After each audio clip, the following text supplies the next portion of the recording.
নমস্কার বন্ধুরা, তোমরা কিভাবে নিজের মোবাইল দিয়ে লক্ষ্মীর ভান্ডারের পেমেন্ট স্ট্যাটাস চেক করে নিতে পারবে। তার জন্য মোবাইলের যে কোনো একটা ব্রাউজার ওপেন করে নিতে হবে। তারপর তোমরা গুগলে সার্চ করে নেবে লক্ষ্মীর ভান্ডার। তারপর তোমরা সার্চ করবে। তারপর তোমাদের সামনে যে ওয়েবসাইটটি আসবে সেই ওয়েবসাইটের উপর ক্লিক করে নেবে।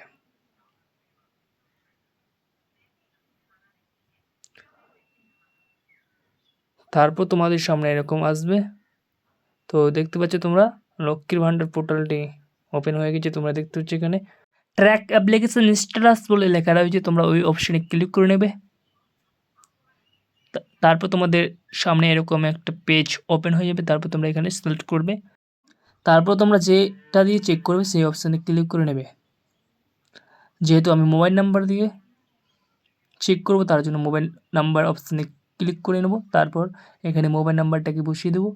তারপর ইন্টার ক্যাপচারে ক্লিক করে নেব। তারপর ক্যাপচার কোডটিকে বসিয়ে দেব। বসিয়ে দেওয়ার পর সার্চ অপশানে ক্লিক করে নেব। তারপর তোমরা একটু নিচে আসবে। তোমরা এখানে দেখতে পাচ্ছ পেমেন্ট স্ট্যাটাস বলে লেখা রয়েছে। তোমরা এই অপশানে ক্লিক করে নেবে। তারপর নিচে আসবে। তোমরা দেখতে পাচ্ছ লক্ষ্মীর ভান্ডারের পেমেন্ট স্ট্যাটাস সাকসেসফুল হয়ে গেছে।